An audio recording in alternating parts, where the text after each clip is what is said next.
بسم الله الرحمن الرحيم. هنكمل مع بعض المحاضرة الثانية في كورس الانالوج اي سي ديزاين. في الجزء اللي فات من المحاضرة عملنا ريفيو على البيزكس بتاعت السيركتس، رجعنا على اومز لو، كي سي ال وكي في ال والحاجات البيزكس الثانية اللي المفروض اصلا بناخدها في كورسات السيركتس.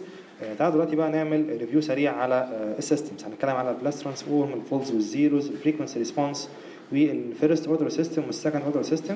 وفي الحقيقة هنلاقي ان احنا معظم السيستمز اللي بنقابلها سواء بتتكلم على سيركتس او بتتكلم على اي حاجه ثانيه في الانجينيرنج في الحقيقه بتكون في الغالب فيرست اوردر او سكند اوردر سيستمز، فان انت تفهمهم كويس هيكون حاجه مفيده ليك جدا وانت بتديزاين بقى سيركتس او انت بتانلايز زي ما قلنا اي انجينيرنج سيستم ان جنرال.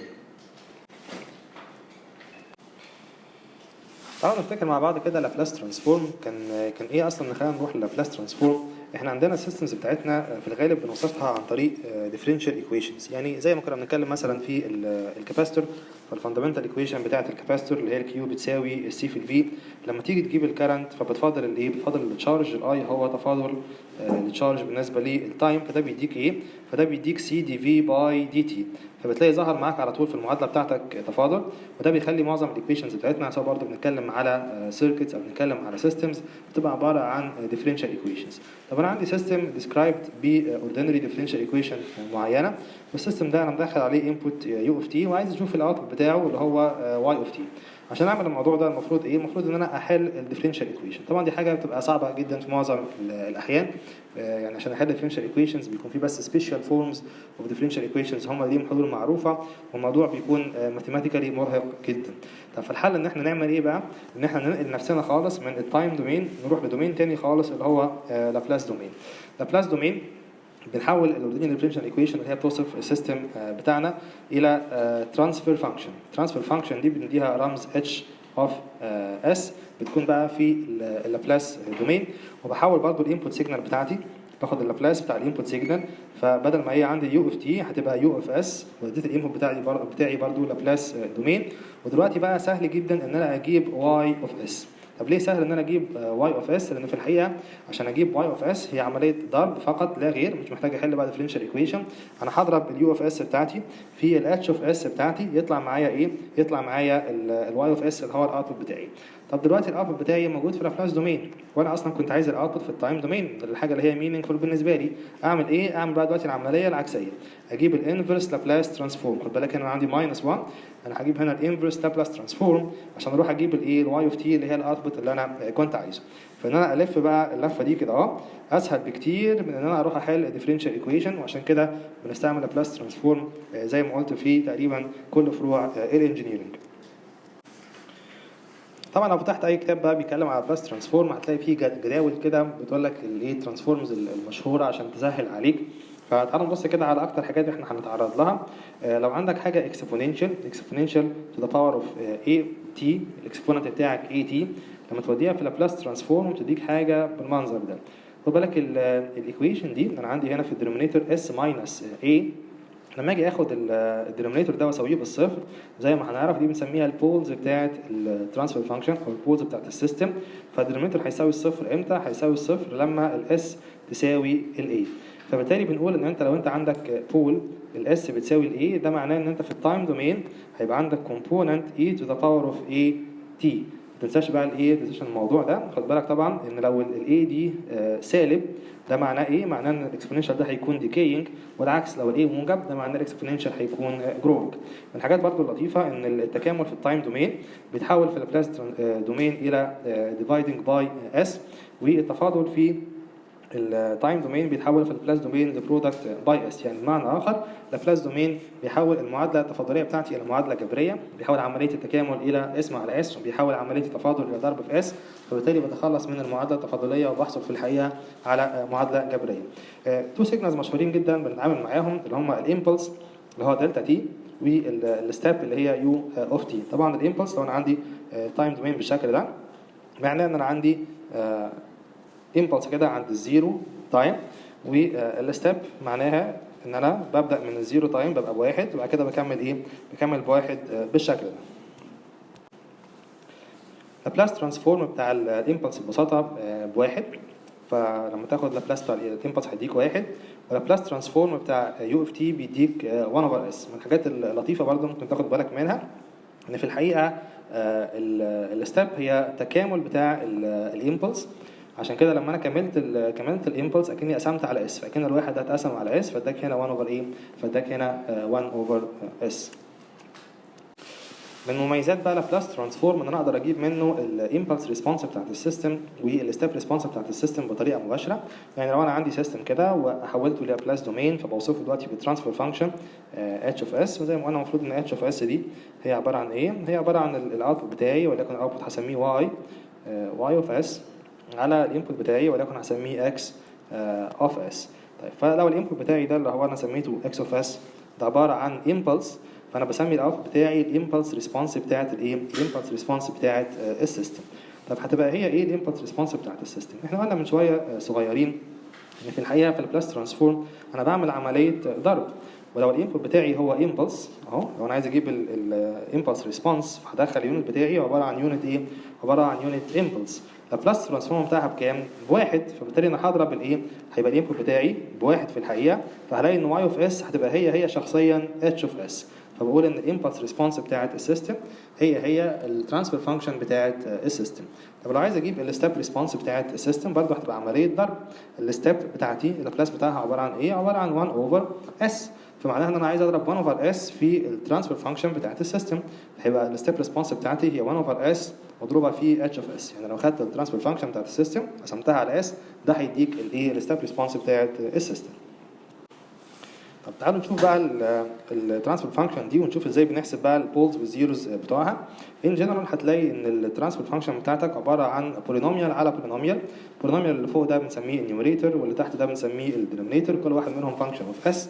لو عايز تجيب الزيروز بتاعت الترانسفير فانكشن بتعمل ايه؟ بتاخد النيوميريتور بتساويه بالصفر، حل المعادله اللي هو بنسميها الروتس بتاعت الايكويشن، هيبقى هو ده الزيروز بتاع السيستم. طب ليه سميناها الزيروز؟ لان ببساطه لو ان اوف اس بتساوي زيرو هتبقى اتش اوف اس على بعضها بتساوي ايه؟ بتساوي زيرو، فدي الحدود اللي هتصفر الايه؟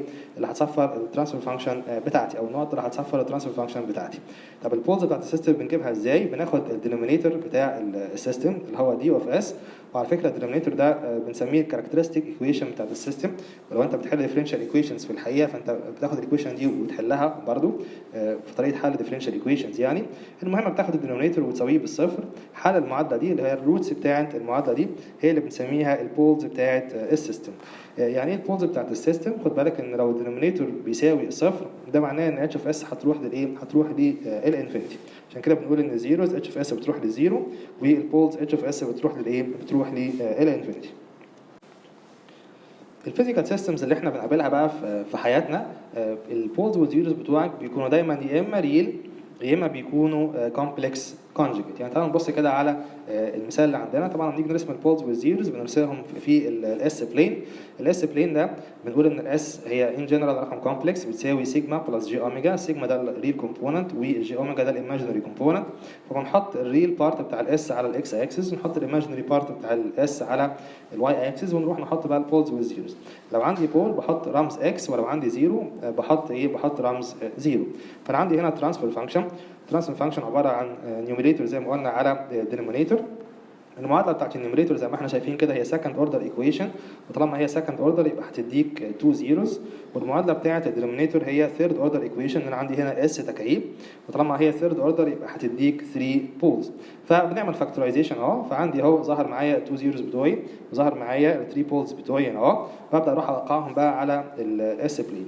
فانا عندي هنا زيرو عند الزيرو لما الاس بتساوي زيرو رحت حطيته هنا اهو، وعندي هنا زيرو لما الاس بتساوي ماينس 2 فرحت حطيت الزيرو بتاعي هنا اهو.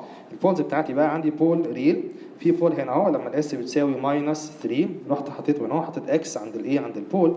وهنا عندي كومبلكس كونجوجيت بولز. يعني ايه كومبلكس كونجوجيت؟ يعني الريل بارت هو والايماجينري بارت هو بس عكس الايه؟ بس عكس الاشاره، فبيظهروا معاك هنا واحد فوق وواحد ايه؟ واحد تحت. طب البولز بقى اللي بتطلع لنا دي ازاي بنعرف منها الكاركترستكس بتاعت السيستم بتاعنا؟ احنا قلنا من شويه صغيرين ان احد اشهر الايه؟ اللابلاس ترانسفورمز لو عندي e to the power at ورحت جبت لها البلاس ترانسفورم هتديك ايه؟ تديك واحد على s minus a. زي ما ده معناه ان انا عندي بول عند s بتساوي a، فبالتالي بروح هنا نقول يبقى انا لو انا عندي بول عند اس بتساوي ايه، اهو ده البول بتاعي اس بتساوي ايه، يبقى في التايم دومين هيكون عندي كومبوننت عباره عن ايه، عباره عن اكسبوننشال. طب تعالوا نطبق الكلام ده مثلا على المثال ده كده اهو. انا عندي هنا بول عند ماينس 3، ده معناه ان في التايم دومين هيكون عندي كومبوننت اي تو ذا باور ماينس 3 تي، ده ديكينج اكسبوننشال. وعندي هنا بول عند ماينس 4، ده معناه ان في التايم دومين هيديك كومبوننت اي تو ذا باور ماينس 4 تي. طبعا خد بالك ان لو انا عندي ديكينج اكسبوننشال بالشكل ده، فده بنقول عليه ان هو عباره عن ستيبل سيستم، والعكس بقى لو عندي جروينج اكسبوننشال بنقول ان ده انستيبل سيستم.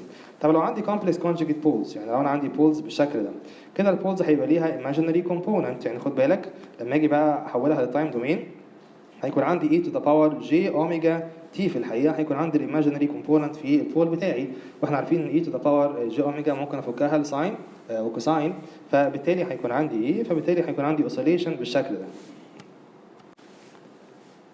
طبعا خد بالك ان البول بتاعي لو هو مثلا موجود عند سيجما بلس j اوميجا، فده معناه ان هيكون عندي e to the power سيجما بلس j اوميجا t.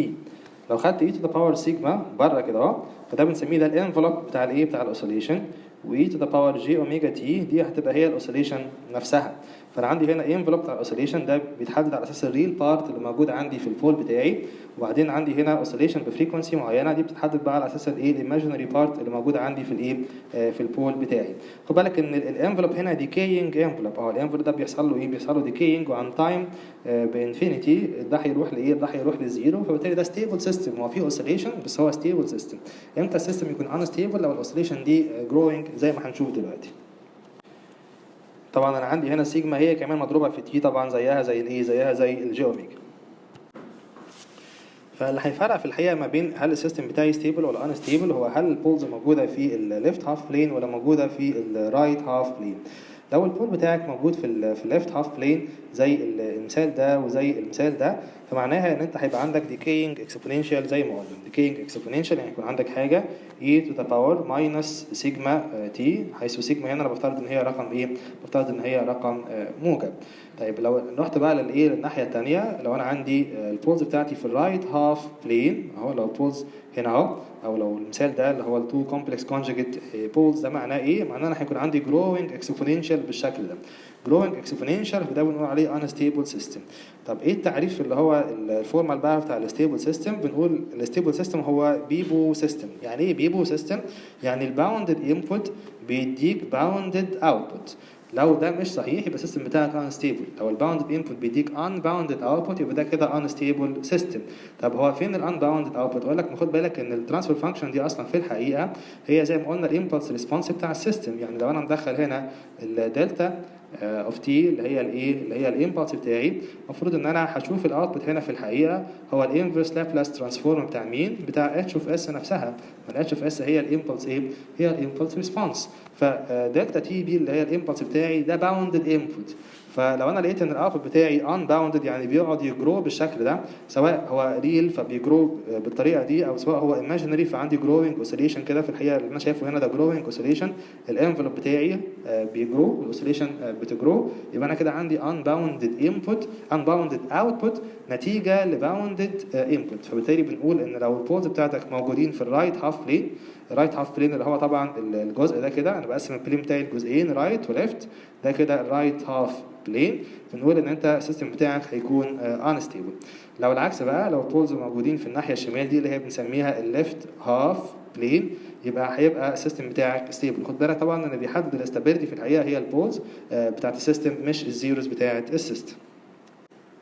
فالزيروز بتاعت السيستم ممكن تكون موجوده في ليفت هاف بلين او في رايت هاف بلين من غير ما تاثر على الاستابيليتي بتاعت السيستم. تعال نروح بقى لنقطة تانية اللي هي الفورير ترانسفورم أو الفريكونسي ريسبونس. أنا ممكن آخد اللابلاس ترانسفورم بتاعي اللي هو الترانسفير فانكشن اللي بالشكل ده، واشيل الاس واحط مكانها جي اوميجا، هحصل على طول على الفريكونسي ريسبونس. ففورير ترانسفورم في الحقيقة هو سبيشال كيس من لابلاس ترانسفورم. مجرد بس ان احنا بنحط السيجما بتساوي زيرو، فبالتالي بشيل الاس واحط جي اوميجا. زي ما قلنا الاس ان جنرال هي رقم كومبلكس، سيجما بلس جي اوميجا، فلما انا اشيل السيجما بتاعتي احطها بصفر يبقى هيفضل معايا جي اوميجا فقط لا غير. لما نيجي ناخد الفورير ترانسفورم بقى، دي بنسميها الستيدي ستيت ريسبونس بتاعت السيستم فور ساينوسويدال انبوت. طب ايه سبب الستيدي ستيت ريسبونس؟ بعض الناس بيتلخبط شويه الموضوع ده، بيقولوا له مثلا لابلاس ده بنستعمله مع الترانزيانس وفورير بنستعمله في الستيدي ستيت، فايه معنى حاجه زي كده؟ انتوا عارفين الناس بتوع السيركتس اصلا بتوع الباور، احنا بننقل الكهرباء بتاعتنا عن طريق ساينوسويدال سيجنال، فهم بيعتبروا ان انت لو انت عندك ساينوسويدال سيجنال هي دي الستيدي ستيت، دي كده الستيدي ستيت بتاعت السيستم بتاعك، ان السيستم ماشي فيه ساينوسويدلز. فلو انت ماشي معاك ساينوسويدلز في الحقيقه هيكون اسهل ان انت تتعامل مع الفريكوانسي ريسبونس. الفريكوانسي ريسبونس بتقول لك لو انت مدخل ساينوسويدل عند فريكوانسي معينه هتشوف ماجنتيود بيساوي كام، ماجنتيود ريسبونس بتساوي كام، وهتشوف فيز ريسبونس بتساوي كام. لكن لو انت بقى بتشوف الترانزيانس بتاعت السيستم، برضو عند الناس بتوع السيركتس وبتوع الباور، الترانزيانس دي معناها ايه؟ معناها ان انا يكون عندي مثلا سورس بالشكل ده كده اهو، والسيستم بتاعي هقفل ايه؟ هقفل السويتش ده وادخل الانبوت بتاعي على السيستم، فانا كده مدخل ستيب على الايه؟ مدخل ستيب على السيستم. لما اكون مدخل ستيب على السيستم عن طريق ان انا بقفل السويتش، دي كده بشوف حاجه ترانزيانت، مش هي هتكون الستيدي ستيت، لا دي كده ترانزيانت ريسبونس. وقتها هيكون مين انسب لي؟ ان انا اشوف فورير ولا نشوف لابلاس؟ طبعا ان انا اشوف لابلاس، ان لابلاس زي ما شفنا مباشره بيديك الامبلس ريسبونس بتاعت السيستم، ومباشره بيديك الستيب ريسبونس بتاعت السيستم. فانت في حاله الترانزيانس بتشوف الستيب ريسبونس، عشان كده بتروح تبص على بلاس ترانسفورم. وفي حاله الستيدي ستيت بيكون عندك الانبوت ساينوسايدل، فساعتها بتروح تبص على الفريكوانسي ريسبونس. فلما اعمل بقى التحويله اللي احنا قلنا عليها دي، اشيل الاس واحط الجي اوميجا، بيطلع معايا اتش اوف جي اوميجا اللي هي بنسميها بقى الفريكوانسي ريسبونس. بتساوي ايه؟ بتساوي في اوت اوف جي اوميجا على في ان اوف جي اوميجا. انا كده ده الانبوت بتاعي والاوتبوت بتاعي برضو في الفريكوانسي دومين. في الغالب بقى بنرسم الفريكوانسي ريسبونس دي، بناخد الماجنتيود لوحده وبناخد الفيز لوحده. احنا عارفين طبعا اي كومبلكس ايكويشن انا ممكن افكها لتو ايكويشنز، ممكن افكها لريل وايماجينري، لان احنا بنتعامل مع الفريكوانسي ريسبونس مش بنفكها ريل وايماجينري، لا بنفكها ماجنتيود وفيز. في الاخر هي بتديك ايه؟ بتديك تو ايكويشنز. تعالوا نفتكر كده مع بعض البيزكس بتاعت الكومبلكس نمبرز. لو انا عندي a بلس جي بي وعايز احول الكلام ده بقى لماجنتيود وفيز، هعمل ايه؟ بقول الماجنتيود بتاعي اللي هو الار، لو بصينا كده على الرسمه دي اهو، ده كده الريل كومبوننت وده كده الايماجينري كومبوننت. الار عباره عن ايه؟ عباره ببساطه عن a تربيع بلس b تربيع تحت الجذر، ده هو الماجنتيود بتاعك اللي هو طول الفيكتور ده اللي هو بيمتد من هنا لحد ايه؟ لحد هنا اهو، ده كأنه كده فيكتور انا عايز اجيب الطول بتاعه. والفيز بتاعي هي الانجل سيتا. الانجل سيتا هجيبها ازاي؟ هي ببساطه عباره عن 10 ماينس 1 بي على a. خد بالك ان انت لو انت قلبت الكومبلكس نمبر ده، يعني لو هو بدل a بلس جي بي خليته 1 على a بلس جي بي، فده معناه ايه؟ معناه انك هتاخد مقلوب الماجنتيود، والاي تو ذا باور جي سيتا هتطلع لك فوق بعكس الايه؟ بعكس الفيز. فانت مجرد قلبت بس اشاره الايه؟ قلبت اشاره الفيز. طب ايه الفريكونسي بقى ريسبونسز الكومن اللي احنا بنشوفها في السيستمز بتاعتنا؟ ممكن يكون عندنا لو باس ريسبونس. معنى طبعا يكون عندي لو باس ريسبونس ان انا هعدي اللو فريكونسي وهعمل بلوكنج للهاي فريكونسي، وبنديها الرمز ده، برسم اكني برسم تو ساين ويفز كده، وبشطب على ساين ويف اللي فوق اكني بشطب على الهاي فريكونسي. ممكن يكون عندي باند باس فلتر، ان انا بعدي باند معين اوف فريكونسيز وببلوك الفريكونسيز اللي اقل منه، وببلوك الفريكونسيز اللي اكبر منه. كنا نرسم سيمبل ازاي؟ برسم 3 شرط واشطب على برسم 3 ساين ويفز، واشطب على ساين ويف اللي فوق وساين ويف اللي تحت، واسيب الساين ويف اللي في النص هي دي اللي انا هعديها. ممكن يكون عندي هاي باس ريسبونس. معنى هاي باس ريسبونس ان انا هعدي الهاي فريكونسي وهعمل بلوكنج لللو فريكونسي، فبرسم هنا 2 ساين ويفز، بشطب على ساين ويف اللي تحت واسيب الساين ويف اللي فوق هي الهاي فريكونسي اللي هتعدي. طبعا مفيش سيستم طبعا بيكون هاي باس ريسبونس ممتده لحد انفينيتي، اكيد برضو ات سام بوينت هينزل ايه؟ هينزل تاني الريسبونس دي towards الزيرو، لان اي سيستم فيه كاباسيتنس، والكاباسيتنس زي ما قلنا عند الانفينيتي بتكون عباره عن شورت سيركت. تعالى بقى نبدا نطبق اللي احنا اتعلمناه ده على زي ما قلنا التو موست كومن سيستمز اللي هم الفيرست اوردر سيستمز والسكند اوردر سيستمز. نبدا الاول بالفيرست اوردر. الفيرست اوردر ممكن نشوف شكلين منه، اللو باس مثلا والهاي باس. تعالوا نبص كده مع بعض على اول مثال اللي هو اللو باس فلتر. ادي عندي سيركت الفيرست اوردر لو باس فلتر، الار سي سيركت البسيطه اللي احنا كلنا عارفينها في الحقيقه. السيركت دي ممكن ارسمها بطريقه ثانيه برضو، عن طريق ان انا اخد نورتون ايكويفالنت. خد بالك دي اكن معايا كده ثيفنين ايكويفالنت، انا عندي هنا فولتج سورس وسيريز ريزيستنس، ممكن احولها الى كارنت سورس وبارل ايه؟ وبارل ريزيستنس، اللي هي التحويله من ثيفنين الى نورتون زي ما احنا عارفين. طب ازاي تعرف بمجرد النظر ان السيركت دي عباره عن لو باس فلتر؟ ببساطه الكاباسيتور بتاعك ده زي ما اتفقنا اكس اوف سي بتاعته بتساوي 1 اوفر اوميجا سي.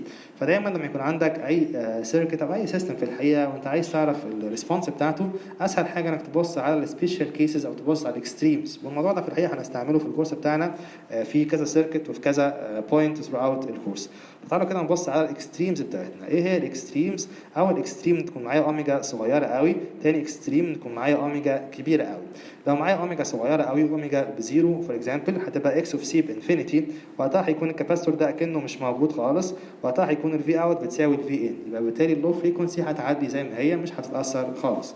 طب نبص بقى على الاكستريم الثاني، لما يكون عندي اوميجا كبيره قوي، لما يكون عندك اوميجا كبيره قوي هيكون وقتها الكاباستور بتاعك شورت سيركت.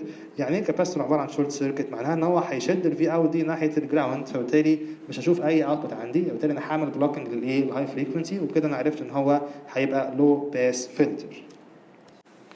طب ازاي اجيب بقى الترانسفير فانكشن او الفريكونسي ريسبونس بتاعه الفلتر ده او السيركت دي؟ هجيب ببساطه الترانسفير فانكشن عن طريق ان انا اعمل فولتج ديفايدر. في الاخر زي ما قلنا الترانسفير فانكشن هي عباره عن في اوت اوف اس على في ان اوف اس، فانا هشتغل في الاس دومين. طب ازاي هشتغل في الاس دومين؟ ان الكاباستور بتاعي ده بقى انا مش هستعمل معاه ديفرنشال ايكويشن، مش هقول ان الاي بتساوي السي دي في باي دي تي، لا انا هوديه لايه لابلاس دومين. فعمليه التفاضل دي هتبقى عمليه اسمها على الاس، او في الحقيقه ضرب في الاس، وده هيترجم في الاخر يعني لو انت خدت ديفرنشال ايكويشن وحولتها ان الكاباستور هيديك 1 اوفر اس سي زي ما كنا شفنا في السلايد بتاعه الكاباستنس. فانا هعمل دلوقتي فولتج ديفايدر ما بين A و A، ما بين الريزيستنس دي اللي هي الار وما بين الكاباسيتنس اللي هي 1 اوفر اس سي. الفولتج ديفايدر زي ما احنا شفنا هي المقاومه اللي انت عليها على مجموع الايه على مجموع المقاومات، هضرب فوق وتحت في اس سي هيديك الايكويشن بالشكل ده.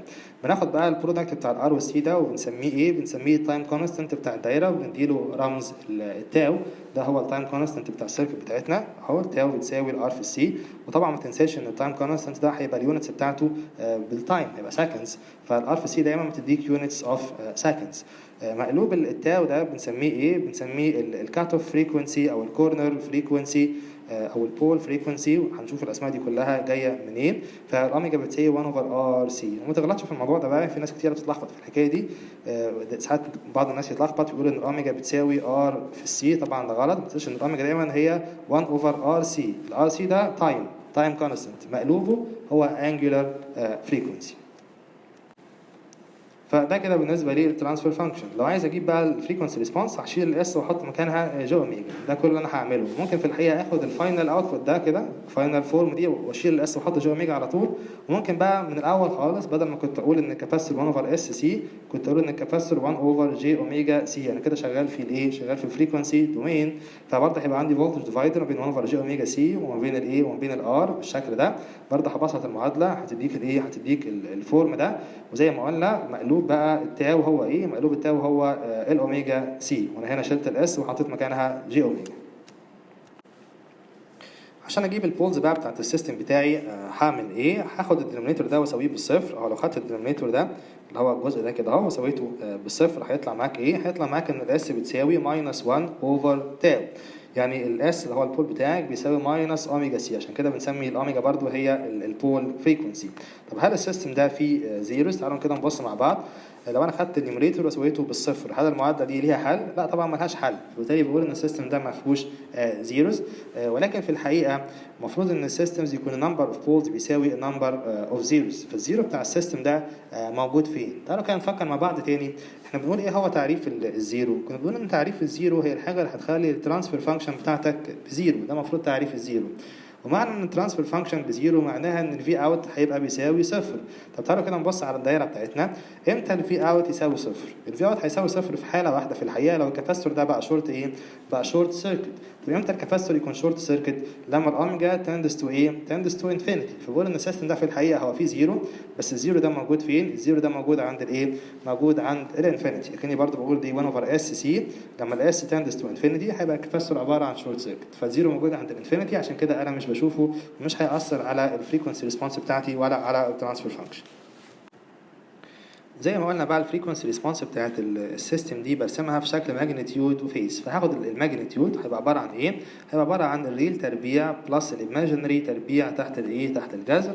فالريل بتاعي هنا في الايكويشن بتاعتي هو ايه؟ هو الواحد، والايماجينري هو الاوميجا على الاوميجا سي، فهاخدهم تربيع اهو تحت الجذر. دي هتبقى الماجنتيود ريسبونس. الفيز هيبقى عباره عن ايه؟ عباره عن 10 ماينس 1 الايماجينري على الريل. الايماجينري اللي هو ده اوميجا على اوميجا سي اقسمه على الريل اللي هو ايه؟ اللي هو واحد. فعشان خد بالك هنا الكومبلكس نمبر هنا موجود عندي في الدينومينيتور، فزي ما قلنا لما يطلع فوق الفيز هياخد اشاره ايه؟ الفيز هياخد اشاره سالب، عشان كده الفيز عندي هنا اديته اشاره ايه؟ اديته اشاره سالب. لو عايز ارسم البول زيرو بلوت هيبقى عمليه سهله جدا اهو. هروح احط اكس اكسس هنا اللي هو السيجما، وواي اكسس اللي هو الجي اوميجا، وانا عندي بول واحد موجود فين؟ موجود عند ماينس اوميجا سي. اروح احط اكس هنا عند ماينس اوميجا سي، يبقى انا كده رسمت الايه؟ البول زيرو بلوت بتاع السيستم. طبعا واضح ان البول بتاعي موجود في الليفت هاف بلين، وبالتالي ده عباره عن ستيبل سيستم في الحقيقه. لو عايز ارسم بقى الفريكونسي ريسبونس، في الحقيقه بنرسم الفريكونسي ريسبونس بطريقه بنسميها البودي بلوت، وده نتيجه ان اللي هو عمل الطريقه دي كان واحد اسمه بودي، فسموها باسمه، سموها البودي بلوت. بنرسم بقى ازاي البودي بلوت ده؟ في الحقيقه باخد 20 لوج الماجنتيود، يعني مش برسم الماجنتيود نفسه، لا باخد 20 لوج الماجنتيود وبرسمه فيرسس الفريكونسي على لوج سكيل. في بقى طريقه سهله كده، رولز سهله ممكن نطبقها بدل ما نقعد بقى نعمل الموضوع ده بطريقه ماثيماتيكال. في رولز ممكن نطبقها سهله عشان نرسم الاسيمتوتس بتاعه البودي بلوت. خد بالك ان في البودي بلوت انا في الحقيقه مش برسم الاكشوال فانكشن، انا هرسم الاسيمتوتس بتاعتها، وهنشوف دلوقتي الفرق ما بين الاسيمتوتس وما بين الاكشوال فانكشن. طب ايه هي الرولز دي؟ عندي رولز خاصه بالماجنتيود وعندي رولز خاصه بالفيز. طب بالنسبه للماجنتيود بودي بلوت رولز بتقول لك ايه؟ بتقول لك لو انت عندك بول، فالبول بتاعك ده هيقلل السلوب بتاع الماجنتيود باي ماينس 20 دي بي بير ديكيد. دي الرول بتاعت الايه؟ بتاعت البول. طيب لو انا عندي زيرو ده هيعمل ايه في الماجنتيود بتاعك؟ هيزود السلوب بتاع الماجنتيود بلس 20 دي بي بير ديكيد. طبعا الديكيد ده اللي هو الضرب في ايه؟ اللي هو الضرب في 10. لو انا خدت الفريكونسي اكسس بتاعي ان انا كل مره بضرب في 10، يعني عندي واحد، بعد كده عندي 10، بعد كده عندي 100، وبعد كده عندي 1000. كل خطوه من دول كده بنسميها 1 ديكيد. ده كده 1 ديكيد، وده كده 1 ديكيد، وده كده 1 ديكيد. طبعا على اللوج سكيل دي خد بالك ان انا مرقم الاكسس هنا اوميجا، بس في الحقيقه اللي مرسوم ده هو لوج اوميجا، لان انا ماشي زي ما قلت لوج ايه؟ لوج تو ذا بيز 10 في الحقيقه. هتلاقي ان الزيرو اللي هو الدي سي هيبقى موجود فين؟ الزيرو اللي هو الدي سي هيكون موجود عند ماينس انفينيتي في الحقيقه. طبعا السكيل ده معلوش ارقام بالايه؟ معلوش ارقام بالنيجاتيف. ممكن في الحقيقه ارسم برضو لوج سكيل، بس بدل ما امشي تو ذا بيز 10 بمشي تو ذا بيز 2. لو همشي تو ذا بيز 2 باي ذا واي، فهيبقى العد بتاعي عباره عن ايه؟ عباره عن 1، بعد كده 2، بعد كده 4، بعد كده 8. في الحاله دي كل خطوه من دول بنسميها اوكتيف. لو انا ماشي تو ذا بيز 10 كل مره بضرب في 10 بنسميها ديكيد. لو ماشي تو ذا بيز 2 كل مره بضرب في 2 بنسميها اوكتيف. وسهل طبعا قوي ان انت تحول فروم لوج 10 لوج تو ذا بيز 10 تو لوج تو ذا بيز 2، حاجه ستريت فورورد سهله ممكن تعملها. طب نرجع تاني بقى للايه؟ للرولز بتاعتنا. فقلنا ان البول بيخلي الماجنتيود بتاعك يغطس لتحت بماينس 20 دي بي، والعكس الزيرو بيخلي الماجنتيود بتاعك يطلع لفوق، السلوب بتاعه بيزيد بلس 20 دي بي. طب بالنسبه للفيز، بالنسبه للفيز اتمنى ان احنا هنتعامل دايما مع ستيبل سيستمز، او هنحاول نخلي السيستمز بتاعتنا ستيبل في الكورس بتاعنا ده. لو هي مش ستيبل يعني هنحاول نخليها ستيبل، فبالتالي البولز هتكون موجوده دايما في الليفت هاف بلين. ونتيجه لكده البول بيعمل لك ايه في الحقيقه؟ البول بيعمل لك ماينس 90 ديجريز فيز شيفت. الزيرو بقى زي ما قلنا مش بيأثر على الاستابيليتي. ممكن الزيرو بتاعك يكون موجود في الليفت هاف بلين، وممكن يكون موجود في الرايت هاف بلين. لو موجود في الليفت هاف بلين يعني نفس المكان اللي موجود فيه البول، الزيرو بتاعك موجود في الليفت هاف بلين هنا اهو، نفس المكان اللي موجود فيه البول، فبيبيهيف عكس البول. يعني البول بيعمل ماينس 90 ديجريز فيز شيفت، الزيرو هيعمل لك العكس تماما، هيعمل لك بلس 90 ديجريز فيز شيفت. طيب لو هو بقى موجود في الناحيه الثانيه في الرايت هاف لين هيبيهيف زي البول، هيعمل لك ماينس 90 ديجريز فيز شيفت. خد بالك ان في الماجنتيود ما بتفرقش هو ليفت هاف لين ولا هو رايت هاف لين، بتبقى هي، لكن طبعا لو بتبص على الفيز فبتفرق، هل هو ليفت هاف لين زيرو ولا هو رايت هاف لين زيرو. كل طبعا الحاجات دي ممكن تثبتها بطريقه سهله جدا. لو انت خدت 20 لوج للايكويشن بتاعتك وعملت شويه ابروكسيميشنز بسيطه هتلاقيها موجوده طبعا في الريفرنسز اللي هي البيزكس زي الكتاب بتاع سيدرا سميث. تعالوا بقى نطبق الكلام ده على الايه السيستم اللي عندنا اللي هو الفيرست اوردر لو باس فلتر. افكركم تاني ان السيستم بتاعنا لو انا جيت ارسم له البول زيرو فلوت بالشكل ده، كان السيستم ليه بول واحد فقط لا غير. البول ده موجود عند ماينس اوميجا سي وما كانش ليه ايه، وما كانش ليه زيروز. طب هرسم ازاي بقى الترانسفير فانكشن بتاعتي؟ هقول ان انا ببدا بفلات لاين بالشكل ده. هبدا بفلات لاين. الفلات لاين ده المفروض ان هو جاي من ناحيه من عند الماينس انفينيتي. خد بالك الماينس انفينيتي هي ايه؟ هي الزيرو فريكونسي. وزي انا ماشي هنا بقى كل مره بضرب في 10 1 ديكيد، انا كده بضرب في 10 وكده بضرب في 10. وعندي هنا انا عامل نورماليزيشن على الاوميجا نوت. اوميجا نوت دي اللي هي الاوميجا سي بتاعتنا، انا عامل نورماليزيشن عليها. فهنا الواحد ده معناه ايه؟ معناه ان الاوميجا بتساوي الاوميجا سي او الاوميجا نوت، هي نفس الحاجه اللي هي البول بتاعك او الكورنر فريكونسي بتاعتك. طيب بنقول ايه بقى؟ بنقول ان انا هفضل ماشي كده فلات بالشكل ده لحد لما اجي عند البول. البول هيعمل لك ايه؟ هيخلي الماجنتيود بتاعك يغطس لتحت ماينس 20 دي بي بير ديكيد. يعني بدل ما انا ماشي فلات كده بسلوب بيساوي زيرو، لا هنزل بقى تحت كده اهو. السلوب بتاعي هيساوي ايه؟ هيساوي ماينس 20 دي بي بير ديكيد. طب لو انا كنت شغال بالاوكتيفز هتبقى الستوب هيساوي كام؟ لو شغال بالاوكتيفز اللي هي لوج تو ذا بيز 2 زي ما قلنا كل مره بضرب في 2، هيبقى الستوب بتاعك ماينس 6 دي بي. فخلاص الكلام ان كل بول بيديك ماينس 20 دي بي او بيديك ايه؟ او بيديك ماينس 6 دي بي بير اوكتيف او ماينس 20 دي بي بير ديكيد. طب ده كده بالنسبه للايه؟ الماجنتيود ريسبونس. اللي انا رسمته بالاحمر ده في الحقيقه هو الاسيمتوس او الخطوط التقاربيه بتاعه الريسبونس. الريسبونس الحقيقيه هتطلع لك اللي هي الكيرف الايه المرسوم بالايه؟ بالازرق ده. طب احنا لما نيجي نرسم البودي بلوت بنرسم ايه؟ بنرسم الاسيمتوتس لان هي اسهل في الحقيقه وبتديك الانفورميشن اللي انت عايزها اللي هي الريسبونس هيبقى شكلها عامل ازاي. بس لازم بقى تكون عارف معلومه مهمه. ايه المعلومه المهمه دي؟ ان الاكتوال ريسبونس عند البول شخصيا عند البول ده كده هتبقى تحت الاسيمتوت باي 3 دي بي. عشان كده برضو في الحقيقه من الاسماء اللي بنديها للفريكونسي دي احنا قلنا بنسميها الكورنر فريكونسي. ليه كورنر؟ عشان انا عندي هنا كورنر زي ما احنا شايفين كده وبنسميها الكات اوف لان المفروض ان اللوباس فلتر هو ده الباند اللي بيعدي فيه وبعد كده بيبدا هنا يعمل اتنيويشن، عشان كده بنسميها الكات اوف فريكونسي. وبرضو بنسميها ال 3 دي بي فريكونسي. ليه بنسميها 3 دي بي فريكونسي؟ لان الماجنتيود ريسبونس عند الفريكونسي دي بتنزل تحت الايه؟ تحت 0 دي بي باي 3 دي بي. طبعا ال 0 دي بي ده طبعا هو الايه؟ هو الواحد. عند اللو فريكونسي زي ما قلنا الفلتر بتاعنا هيعدي السيجنال زي ما هي. تعالوا بقى نربط الايه الكلام ده بالسيركت بتاعتنا. تاني السيركت بتاعتنا كانت عباره عن فيرست اوردر لو باس فلتر بالشكل ده. طيب عند اللو فريكونسي زي ما قلنا عند اللو فريكونسي هيبقى الكاباسيتور بتاعي ده اكنه اوبن سيركت في الحقيقه، اكنه مش موجود. وطالما الكاباسيتور مش موجود هيبقى الفي اوت بتاعي بيساوي الفي ان. طب الريزستنس مش هيحصل عليها فولتج دروب؟ لا مش هيحصل عليها فولتج دروب لان اصلا هنا انا عندي اوبن سيركت فالكرنت اللي ماشي بيساوي ايه؟ بيساوي صفر. فبالتالي الفولتج دروب اللي على المقاومه بيساوي صفر. فبالتالي الفي اوت بتساوي الفي ان مباشره. وده اللي اداني هنا الواحد اللي هو لما حولته 20 لوج اداك الايه؟ اداك الزيرو دي بي. فبالتالي بقول ان هنا الكاباسيتور بتاعي اكنه اوبن سيركت. يعني عند اللو فريكونسي في اللو باس فلتر الكاباسيتور بتاعي اكنه مش موجود. ومعنى ان هو مش موجود ان هو عباره عن ايه؟ ان هو عباره عن ايه؟ ان هو عباره عن اوبن سيركت. طب لما اعدي بقى الكورنر فريكونسي يبدا الكاباسيتور بتاعي كام انتو اكشن، هيبدا ياثر على الدايره.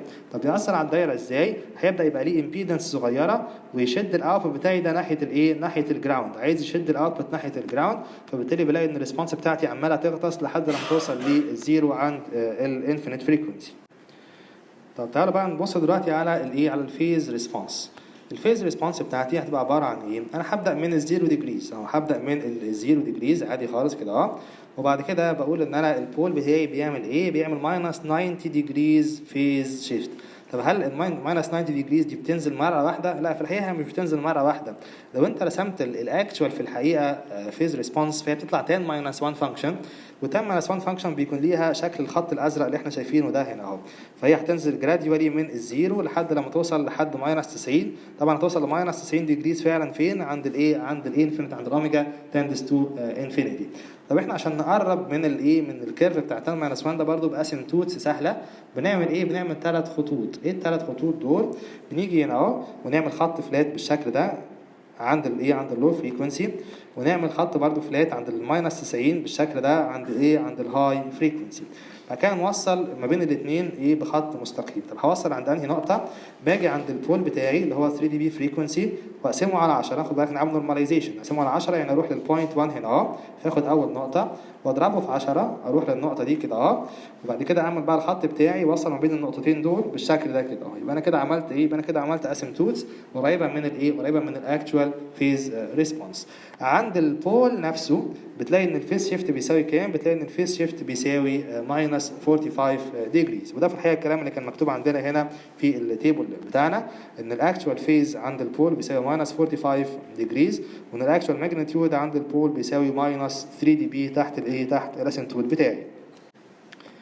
فمن الفريكونسي ريسبونس دي بقى سهل جدا ان انا اجيب زي ما قلنا الستيدي ستيت ريسبونس. يعني ايه؟ يعني لو انا قلت لك ان انا مدخل على السيستم بتاعي ده ساينوسويدال مثلا، ساينوسويدال دي موجوده هنا اهو، موجوده عند الفريكونسي دي فور اكزامبل، هتقول لي خلاص بسيطه خالص، دي هتاخد ماجنتيود ريسبونس بواحد، يعني هتتضرب في واحد، وهتاخد فيس شيفت صغير قوي اولموست قريب من الايه؟ اولموست قريب من الايه؟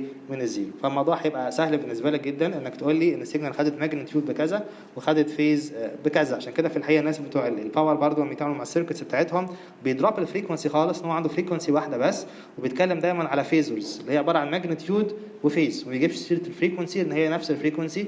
طبعا من البروبرتيز المهمه بتاعه ال LTI systems ان انت ما عندكش فريكونسيز جديده بتطلع، no new frequencies are generated. يعني لو انا عندي السيستم بتاعي ده عباره عن linear time invariant system ودخلت عليه ساينوسويدال عند اوميجا اكس فور اكزامبل، هيطلع لك برضو اوتبوت عند نفس الفريكونسي عند اوميجا اكس، ما ينفعش يطلع لك اوتبوت عند فريكونسي ثانيه، هي نفس الفريكونسي فقط. امال ايه اللي ممكن يتغير؟ اللي ممكن يتغير ان الاوتبوت بتاعك ده هيتضرب في ماجنتيود معين وهياخد فيس شيفت معين، ده اللي بيتغير معاك. فالماجنتيود اللي هيتضرب فيه بنجيبه منين؟ بنجيبه من ماجنتيود ريسبونس. والفيس شيفت اللي هو هياخده بنجيبه منين؟ بنجيبه من الفيز ريسبونس. طب لو انا بقى مدخل الانبوت بتاعي هنا عند الكورنر فريكونسي نفسها، دخلت ساينوسويدال هنا اهو عند الكورنر فريكونسي، يعني دخلت حاجه ساين اوميجا نود تي وليها اي امبليتيود ايه، هتحصل لها ايه في الحقيقه؟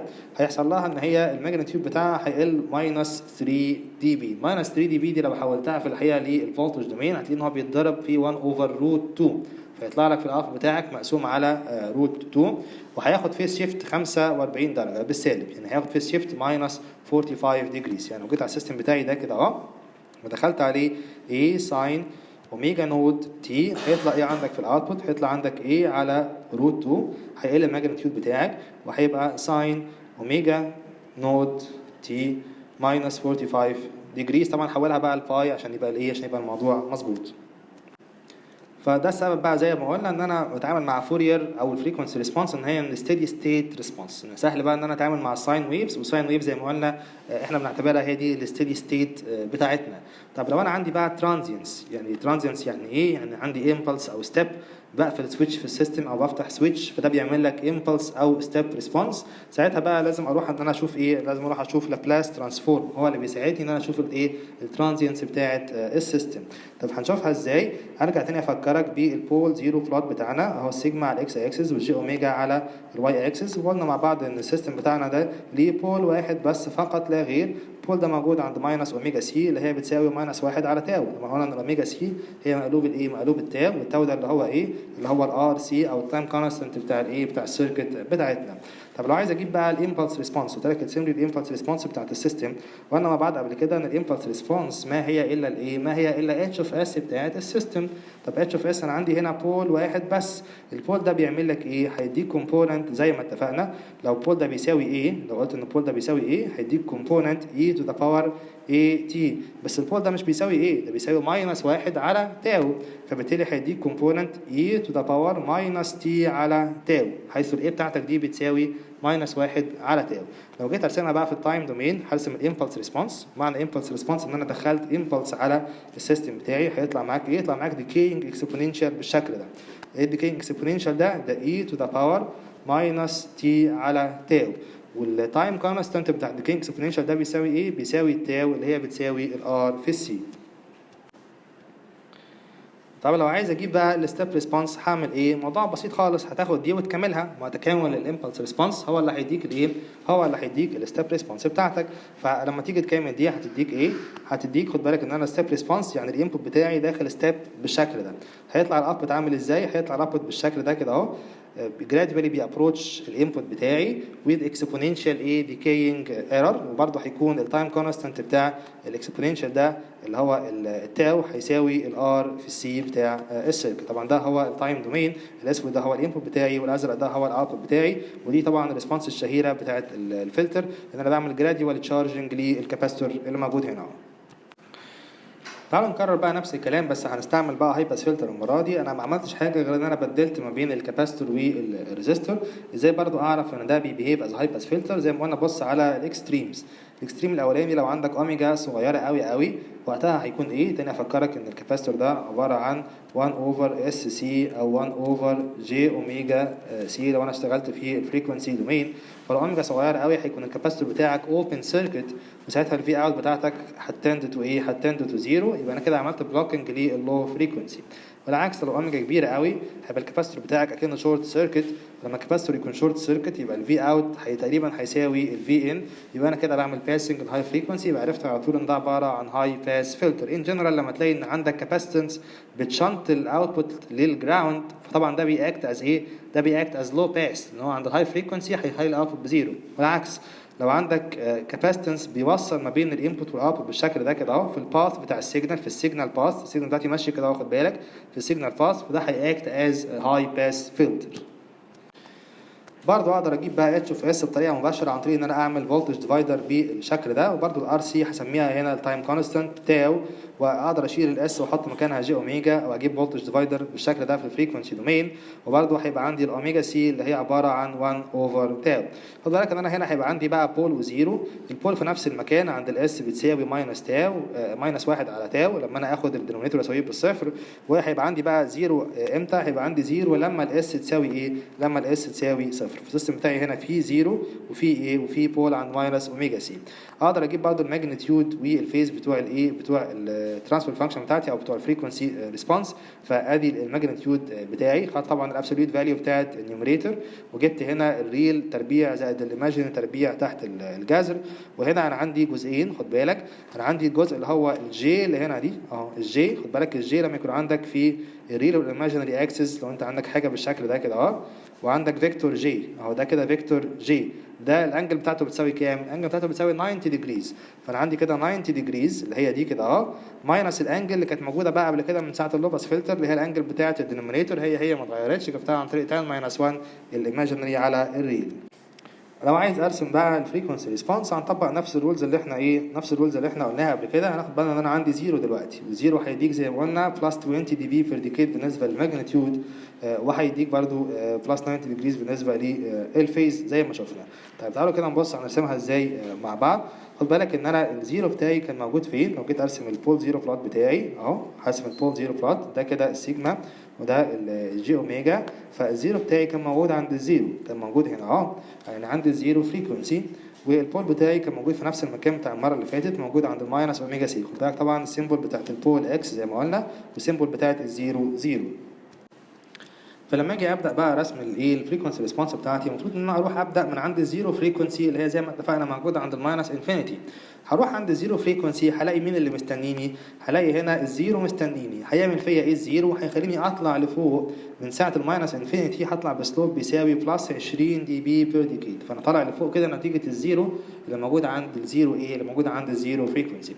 هفضل مكمل بنفس الاسلوب ده لحد لما اخبط في البول. خد بالك الواحد ده زي ما قلنا ان هنا عامل نورماليزيشن قاسم على البول فريكونسي. فالواحد ده معناها ان الاوميجا بتساوي الاوميجا سي او الاوميجا نود او الاوميجا بي او الاوميجا 3 دي بي. كل دي اسماء لحاجه واحده زي ما اتفقنا اللي هي الكورنر فريكونسي بتاعتي. لما اخبط في البول هنا اهو زي ما اتفقنا البول هينقص لك الاسلوب بماينس 20.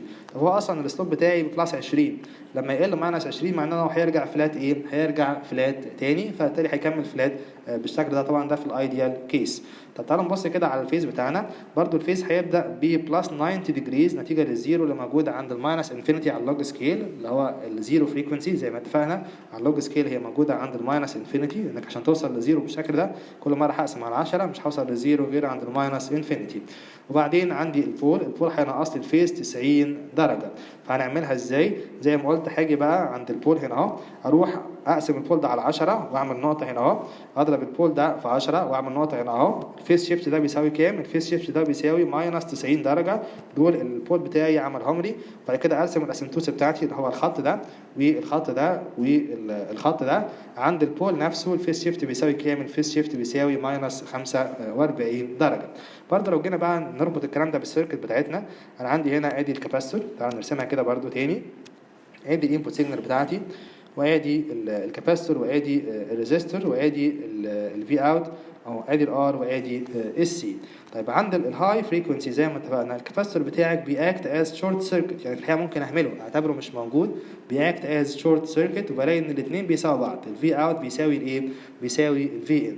عند اللو فريكونسي اللي هي قبل الايه؟ قبل البول بتاعي او قبل الكورنر فريكونسي بيبدا بقى الكاباستور يكم انتو اكشن، الكاباستور بتاعي هنا اهو بيبدا يكم انتو اكشن. بيكم انتو اكشن ازاي؟ ده هيبدا يعمل بلوكينج للسيجنال في الحقيقه، بيبدا الامبيدنس بتاعته تعمل بلوكينج للايه؟ للسيجنال بتاعتي اللي هي جايه من هنا اهو. بيحصل فولتج ديفايدر زي ما اتفقنا ما بين الزد سي اللي هي بتاعت الكاباستور وما بين الريزيستنس دي، يبدا الفي اوت بتاعتي تقل. عند الزيرو فريكونسي اللي هي ماينس انفينيتي بيكون الكاباستور ده عباره عن اوبن سيركت وبيحصل كومبليت بلوكينج للسيجنال بتاعتي، عشان كده بسمي الكاباستور ده دي سي بلوكينج كاباستور، ان هو بيبلوك الدي سي. وطبعا خد بالك باكد هنا ان البول بتاعي موجود هنا اهو، فبالتالي الفيز بقى ماينس 45 عند النقطه دي، لكن الزيرو موجود عند الماينس انفينيتي، الزيرو موجود عند الزيرو فريكونسي اللي هي الماينس انفينيتي، عشان كده انا طلعت لبلس 90 ديجريز من ساعه الماينس انفينيتي ومكمل كده على طول. ما شفتش بقى حكايه ان الفيز بيطلع، هو اصلا بادئ ببلس 90 من عند الماينس انفينيتي. طب كده عملنا مراجعه سريعه على الفيرست اوردر سيستم. تعالى بقى نبص مع بعض على السكند اوردر سيستم. برضه هناخد مثال بسيط قوي للسكند اوردر سيستم، وهو سيستم فيه ار وال وسي. ده برضه بيأكت از لو باس فلتر. انا عندي هنا كاباسيتنس تو جراوند زي ما اتفقنا، فعند الهاي فريكونسي هيشد الفي اوت على الايه؟ هيشد الفي اوت على الجراوند. السيستم ده هيكون سكند اوردر سيستم. تعالى كده نجيب الايه؟ نجيب الترانسفير فانكشن بتاعته. ازاي هجيب الترانسفير فانكشن بتاعته؟ ببساطه الكاباسيتور ده عباره عن 1 اوفر اس سي، والاندكتور ده عباره عن اس ال، فبالتالي هعمل عمليه فولتج ديفايدر برضو سهله جدا. ان انا كده نقلت زي ما قلت السيستم بتاعي من ان هو عباره عن ديفرنشال ايكويشن في التايم دومين، نقلت ان هو عباره عن الجبريك ايكويشن في الايه؟ لابلاس دومين. فهعمل الفولتج ديفايدر بتاعي اللي هو هيبقى زد سي بتاعت الكاباسيتور مقسوم على التوتال امبيدنس الار بلس زد ال بلس زد سي، وهبسط المعادله بتاعتي شويه فتطلع لك المعادله في الايه؟ في الشكل ده. طيب المعادله دي عباره عن سكند اوردر سيستم. عرفت منين؟ عرفت ان انا عندي هنا اس تربيع. طالما عندي، خد بالك بص على الدينومينيتور، ببص على الدينومينيتور اشوف اعلى باور للاس هو ده الاوردر بتاع السيستم بتاعك. فانا عندي هنا سكند اوردر سيستم. في السكند اوردر سيستمز بقى الناس دايما بتكتب الايكويشنز بطريقه ستاندرد. الطريقه الستاندرد هي ايه؟ هي الطريقه اللي احنا شايفينها هنا اهو.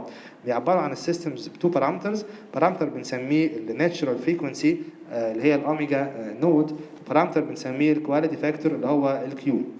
طب لو جينا بقى نبص على الايكويشن بتاعتنا اللي هي الايكويشن اللي موجوده هنا اهو، ونحاول نقارنها بالستاندرد ايكويشن اللي بنوصف بيها السكند اوردر سيستم اللي هي موجوده هنا اهو، هنلاقي ايه؟ هنلاقي ان الاوميجا نود تربيع بتساوي 1 اوفر ال سي، دي اللي هي بنسميها بقى الريزونانس فريكونسي بتاعه الايه؟ بتاعه الدايره. وهنلاقي ان الكيو بيساوي اوميجا نود ال على ار، ولو جيت عوضت بالاوميجا نود من الايكويشن دي اقدر اكتب برضو ان كيو بيساوي 1 اوفر اوميجا نود ار سي. لو خدت بالك الكيو ده عباره عن ايه؟ عباره عن الاندكتنس اللي هي الحاجه اللي انا المفروض مثلا عايزها، اللي هي ما بتعملش لوسز للانرجي، مقسومه على الريزيستنس اللي هي الحاجه اللي بتديسيبيت الايه؟ اللي هي الحاجه اللي بتديسيبيت الانرجي. هتقول لي بس هنا هي مش كده، ولك لا هي كده. طلع الاوميجا نود فوق، اشطب الاوميجا نود دي كده من هنا اهو وهاتها فوق كده، يبقى 1 على اوميجا نود سي. هتلاقي هنا برضو دي كده قيمه الكاباسيتنس الحاجه اللي بتستور الانرجي على قيمه الريزيستنس الحاجه اللي بتديسيبيت الانرجي، وهو ده معنى الكواليتي فاكتور. انا بقسم الانرجي اللي بيحصل لها ستورج على الانرجي اللي بيحصل لها ديسيبيشن. لو السيستم بتاعك مش بيديسيبيت الانرجي خالص، يعني معناها ايه؟ معناها ايه ان هو مش بيديسيبيت الانرجي؟ معناها ان الار بتساوي صفر، مفيش حاجه بتعمل لاسز. خد بالك ان ال والسي مش بيعملوا ديسيبيشن الانرجي، بيعملوا بس ستورج الانرجي. الار هي اللي بتعمل ديسيبيشن للانرجي. لو ار بزيرو معناها الكيوب انفينيتي، السيستم بتاعي ما فيهوش اي نوع من انواع اللاسز. احيانا بنستبدل بقى الكواليتي فاكتور ببارامتر تاني بنسميه الدامبنج فاكتور. ايه العلاقه ما بين الاثنين؟ العلاقه ان الكيو اللي هي الكواليتي فاكتور بتساوي 1 اوفر 2 زيتا. الزيتا ده هو الدامبنج ايه؟ هو ده الدامبنج فاكتور بتاعي. فلو شلت الكيو وحطيت 2 زيتا يطلع لك الايكويشن بالشكل ده. طبعا الايكويشن بتاعت الزيتا هي اقدر اجيبها من الايه؟ هي اقدر اجيبها بس عكس بقى الكيو. يعني زيتا هو الدامبنج او اللاسز اللي بتحصل، فمعنى ان انا يكون عندي ريزيستنس كبيره معناها ان انا عندي لاسز اكتر، معناها دامبنج فاكتور اعلى. فهاير ار معناها هاير دامبنج ومعناها لور كواليتي فاكتور، والعكس طبعا. لو عندي لور ار معناها less damping less dissipation ومعناها higher quality factor. لو عايز اجيب بقى البولز بتاعت السيستم ده هعمل ايه؟ هاخد الدينومينيتور بتاعي واساويه بالصفر. لما اخد الدينومينيتور واساويه بالصفر هيطلع معايا كوادراتيك ايكويشن، وطبعا الكوادراتيك ايكويشن ليها الحل الشهير اللي احنا عارفينه بقى من ايام ثانويه عامه، اللي هو ماينس بي بلس الماينس تحت الجذر بي سكوير ماينس 4 اي سي على 2 اي. عوض بقى بالاي والبي والسي. طبعا الاي والبي والسي هي الكوفيشنتس بتاعت اس سكوير واس والكونستانت، فهيديك الايه؟ هيديك الشكل اللي احنا شايفينه هنا اهو. الشكل ده بيقول لك ايه بقى؟ بيقول لك ان انت عندك في ريل بارت للبولز، والريل بارت ده في الحقيقه بالنيجاتيف. فمعنى ان الريل بارت بتاعي بالنيجاتيف معناه ان البولز بتاعتي هتكون موجوده في الليفت هاف بلين. بعد كده عندي بقى جزء تاني هنا اهو اللي هو جاي بقى من الجذر في الحقيقه بتاع بي سكوير ماينس 4 اي سي. الجزء ده زي ما احنا شايفين كده ممكن يكون في الحقيقه ريل وممكن يكون كومبلكس او ايماجينري حسب بقى قيمه الايه؟ حسب قيمه الكيوب. الحقيقه الكلام ده انتوا كنتوا بتعملوه في كذا حاجه، كنتوا بتحلوا الكاركترستيك ايكويشن لما تيجي تحلوا ديفرنشال ايكويشن، سكند اوردر ديفرنشال ايكويشن. هو في الحقيقه السيستم ده عباره عن سكند اوردر ديفرنشال ايكويشن. كنتوا بتحلوا الكاركترستيك ايكويشن دي وكنتوا بتطلعوا بقى 3 كيسز للبولز اللي هي كانت الحل بتاع الكاركترستيك ايكويشن. الثري كيسز دول كنتوا مره بتقولوا ان انا عندي البولز بتاعتي هما ريل وديستينكت. يعني ايه ريل وديستينكت؟ يعني ريل ومختلفين عن بعض. دي كانت اول كيس، ان يكون عندك البولز بتاعتك ريل وديستينكت. الكيس الثانيه ان البولز بتاعتك يكونوا ريل اند ايكوال. الكيس الثالثه ان البولز بتاعتك او الروتس بتاعت الكاركترستيك ايكويشن اللي هي الدينومينيتور بتاعنا زي ما قلنا هو ده الكاركترستيك ايكويشن يكونوا كومبلكس كونجوجيت. طب تعالوا بقى نبص على ال 3 كيسز دول بيحصلوا امتى. الكيس الاولانيه ان البولز بتاعتك تكون ريل، معناها ان اللي جوه الجذر ده كده يبقى ايه؟ يبقى بوزيتيف نمبر. امتى يكون ده بوزيتيف نمبر؟ لما تكون الكيو بتاعتك اصغر من النص، واحنا اتفقنا ان الكيو بتساوي ايه؟ بتساوي 1 على 2 الزيتا اللي هي الدامبنج، فده معناه ان الزيتا بتاعتك اكبر من الواحد. وده كنا بنسميه ايه؟ ده كنا بنسميه الاوفر دامبد سيستم، كنا بنسميه الاوفر دامبد سيستم. طيب الكيس الثانيه ان التو بولز يكونوا بيساووا بعض. معنى ان التو بولز بيساووا بعض ان الجزء ده يكنسل خالص. الجزء ده يكنسل خالص امتى؟ لما كيو اكزاكتلي تساوي 0.5، وقتها هيكون الزيتا بتساوي 1، وده كنا بنسميه الكريتيكال دامبد سيستم. الكيس بقى الثالثه ان اللي تحت الجذر ده يكون رقم بالايه؟ يكون رقم بالنيجاتيف، وقتها الجذر هيديك ايماجينري نمبر. فده هيحصل امتى؟ لما تكون الكيو اكبر من النص، كوارتي فاكتور اكبر من النص، او بمعنى اخر الزيتا بتاعتك اصغر من الواحد، وده كنا بنسميه الاندر دامبد سيستم. خد بالك ان كلمه اوفر دامبد جايه من ان الدامبنج اللي هو الزيتا اكبر من الواحد، وكلمه الاندر دامبد جايه من ان الدامبنج اللي هو الزيتا اصغر من الواحد، والكريتيكال دامبد جايه من ان الدامبنج اكزاكتلي ايكوال تو 1. طب الكلام ده بقى بيحصل ازاي على البول زيرو بلوت؟ تعالوا كده نبص مع بعض على البول زيرو بلوت بتاعنا. زي ما اتفقنا انا عندي ريل بارت اللي هو ماينس اوميجا نود على 2 كيو. الريل بارت ده هيكون هو ريل كومبوننت بتاع البولز اللي هي المسافه ما بين البولز بتاعتي وما بين الجي اوميجا اكسس. لو انت حسبت برضو خدت الايكويشن دي كده وخدت الريل تربيع بلس الايماجينري تربيع تحت الايه؟ تحت الجذر، هيطلع لك ان المسافه ما بين البولز بتاعتك وما بين الاوريجين بتساوي اوميجا نود بالظبط. طب تعالوا كده نركز مع بعض كده ونشوف ايه معنى العلاقتين دول. لو انا عندي الكيو بتاعتي اكبر من النص، لو الكيو اكبر من النص، تعالى كده ناخد ده كده اهو، يبقى ده هيبقى اوميجا نود على 2 في حاجه اكبر من الايه؟ في حاجه. تعالى ناخد اللي هي النص مثلا عشان ناخد الكريتيكال دامبد كيس على 2 في نص، دي هتطير مع دي وتديك اوميجا ايه؟ وتديك اوميجا نود. ده معناه ايه؟ معناه المسافه ما بين البولز والجي اوميجا اكسس هي المسافه ما بين البولز والاوريجين. دي هتكون الكريتيكال دامبد كيس، ان هيكونوا تو بولز واقعين على بعض، هما الاثنين بيساووا بعض وهما الاثنين ريل وهما الاثنين نيجاتيف.